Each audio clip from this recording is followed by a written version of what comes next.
Jupiter in Pisces in the 11th house. Let's learn all there is to learn about that and see how it works in action in an actual chart. Whose chart? Krishna's chart.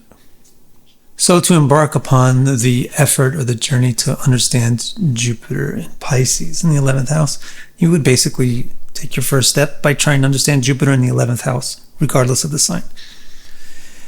That is exactly what the first episode of the series was all about. So all the nuances of that are in that first episode. I'll put a link to the playlist of the whole series in the description below. So when you have some time, you can go watch that and understand all the nuances behind it. For now, let's proceed with the summary. That Jupiter in the 11th house is a wealthy person, a performer, somebody with a tendency to perform, with a reflex to perform, and also a non-authoritarian person. Now, to understand Jupiter in Pisces in the 11th house, you also want to know what Jupiter in Pisces represents, regardless of the house. I also already did a video on Jupiter in Pisces, regardless of the house, so I'll put a link to that as well in the description. And again, you can watch that when you have time to understand the nuances of this. The summary for now to work with is that Jupiter in Pisces symbolizes being intelligent, abundant, and accepting. Now, knowing what Jupiter in the 11th symbolizes and what Jupiter in Pisces symbolizes, we might think we're ready to understand Jupiter in Pisces in the 11th, but there's one more area from which we will get really important information about this placement, and it's in the implied lordships. If Pisces is the 11th house, then Jupiter's signs, which are Pisces and Sagittarius, must be the 8th and the 11th houses. So if Jupiter is in Pisces in the 11th house, it means the 11th Lord is in the 11th house and the 8th Lord is in the 11th house. And that has a lot of meaning to it. So the 8th house has to do with scrutiny and sexuality. And the 11th house has to do with performance talent and the ability to enjoy profits. So let's think about how these line up.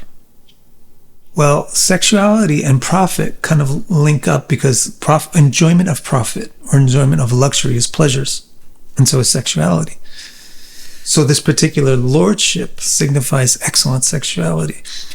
In other words, there's ample pleasure gotten as well as there's the ability to give ample pleasure. Now there's another thing, secondary thing going on here, that the 8th Lord is all about scrutiny, the ability to scrutinize. And the 11th house is about performance talent. So when scrutiny becomes a talent and scrutiny is linked up with performance like that, you get someone who's very exacting about arts and about talents and about performance and about expressions. So their artistry will be very detailed and their craftsmanship level will be quite high. Now we know about the lordships that are involved with Jupiter in Pisces in the 11th house, so we can put it all together, Jupiter in the 11th, Jupiter in Pisces, and the lordships, to figure out exactly what Jupiter in Pisces in the 11th house means. So Jupiter in the 11th was wealthy, and Jupiter in Pisces is abundant. And guess what? The 8th and the 11th lords in the 11th house increases the pleasures and the luxuries. So for somebody with Jupiter and Pisces in the 11th house, the expectation is wealth. Not just in numbers or in paper, but in actual luxury, actual ability and opportunity to enjoy happiness. Another thing, Jupiter in the 11th is a performer by nature. Jupiter in Pisces is really intelligent, and the 8th and 11th lords in the 11th house is very exacting in its craftsmanship. So with Jupiter and Pisces in the 11th house, we get someone who's like a scholar of the arts. They're not just a performer, or they may not even be a performer, but they're at the level where they can actually correct other people's expressions, other people's performances, and they can instruct how to express and perform. Finally, Jupiter in the 11th house is non-authoritarian, and Jupiter in Pisces was very accepting. In other words, it's very open to the possibilities of things, and it thinks a lot before it dismisses anything. So that goes together, and a person with Jupiter and Pisces in the 11th house should be very open, like intellectually open, in the sense of they are accepting proposals. They're not deaf to proposals. They're accepting ideas, and they're evaluating them, but quietly, slowly, and on their own terms. So when you present proposals and ideas to them, they seem to be accepting them. They're very accepting, they're very inclusive, and they want to try to incorporate all these different viewpoints. So that is the basic theory of how Jupiter and Pisces in the 11th house operates as a symbol. Just like a word, the exact meaning of the word changes in the context of the sentence. Similarly, the exact meaning of an astrological symbol, like Jupiter and Pisces in the 11th, changes in the context of the rest of the chart. So hence it's very important to look at actual charts that have Jupiter and Pisces in the 11th house if you want to understand that combination. Well, Krishna is said to have this placement, Jupiter and Pisces in the 11th. This is according to the chart given by Surdas, which is basically the one that everybody traditionally accepts for Krishna. Modern astrologers may have some problem with it because it's not astronomically verifiable. There's no particular date or time that produces this placement, which is in itself very interesting. However, his personality, his legendary personality, is legendarily explained by this chart, and it's very useful to use it as an example. Much of the teaching of astrology for centuries in India has been taught through the charts of Krishna and Rama. So look at how he exemplifies these things. Wealthy, incredibly wealthy, the owner of cities, vast amounts of wealth. Just to take out the theological aspect of being the owner of everything. Scholar of the arts, really, really well fits. His artistry is described in the Shastras as being of such a high level that the other masters, even up to the level of Shiva, get confused by his performances. And the openness and the willingness to consider any proposal is really, really evident, especially when you look at Krishna's philosophical legacy. So the key place to look for Krishna's philosophical legacy would be Bhagavad Gita. And if you actually read it carefully and don't get too distracted by the various commentaries, you can really see this openness in it. He's constantly saying, Arjun, this is the facts from my point of view. I'm just telling you what I know. It's up to you. You can make any decision you want. I'm not going to tell you what decision to make. I'm just telling you what I know. I'm open to support you in anything that you want to, any way that you want to go about this. But here is, my guidance. So he really well illustrates the openness of Jupiter and Pisces in the 11th house, really well illustrates the scholastic or high level of artistry, and also really well illustrates the abundant wealth potential. But why so fantastically? If I happen to be born with Jupiter and Pisces in the 11th house, I probably am not going to be as wealthy, artistic, etc., etc., etc. as Krishna. Will I?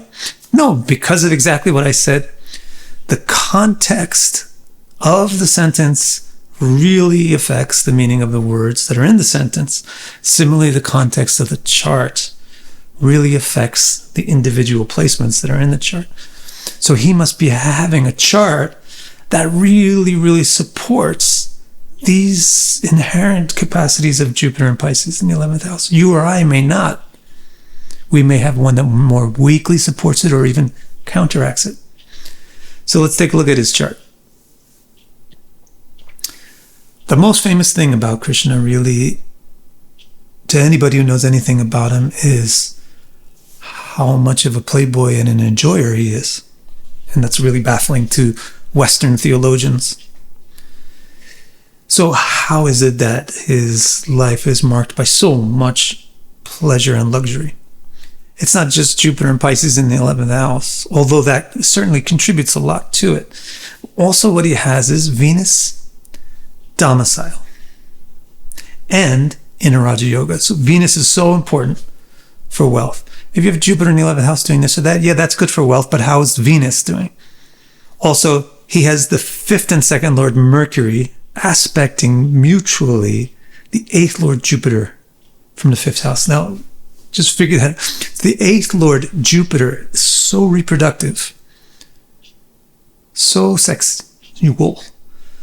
The 8th Lord Jupiter in the 11th house, mutually aspecting exalted 5th Lord in the 5th house. It's super pleasurable in a sexual context. And the fact that this 5th Lord is Mercury shows that it is very talented. It's not hedonistic pleasure, but it's very talented experience of high-grade pleasures. And it does not hurt in the least that he has the exalted moon rising. Also, we might ask, why is he so artistic? Sure, Jupiter in Pisces in the 11th house contributes to that. But he also has the 5th Lord exalted in the 5th house in mutual yoga, mutual aspect with the 11th Lord in the 11th house, while the 3rd Lord is in the 1st house and participating in a grand trine with 3 exalted planets. So that there's your 3rd, 5th, 11th signature for a true artist. So now you can see how it's so important to look at the chart to see how it supports or counter supports any particular item within the chart. Just like it's important to look at the whole sentence or paragraph to understand the meaning of any word. So the charts are like farms and farmers, and the individual placements in a chart are like seeds. You have to understand that seeds will grow differently when tended by different farmers and planted in different climates. If you want to understand the whole context of your chart, the soil in which your interpretive seeds grow, then visit my website, vicdecara.com, and click Readings. My complete chart report explains each and every nook and cranny of your chart and will keep you occupied in self-discovery for years. I also have 2 groundbreaking new reports. The first of these, Your Nakshatra, organizes your active nakshatras in order of their importance to you and presents the fundamental interpretations for the planets that occupy them. And the newest report, Star Strength, uses a system called Tarahabala to unfold 90 interpretations of the nuanced relationships between all the planets in your chart, which paints a rich and detailed picture of how your various strengths cooperate or compete with each other. Order these or any of my reports and accelerate your journey to deeper self-understanding.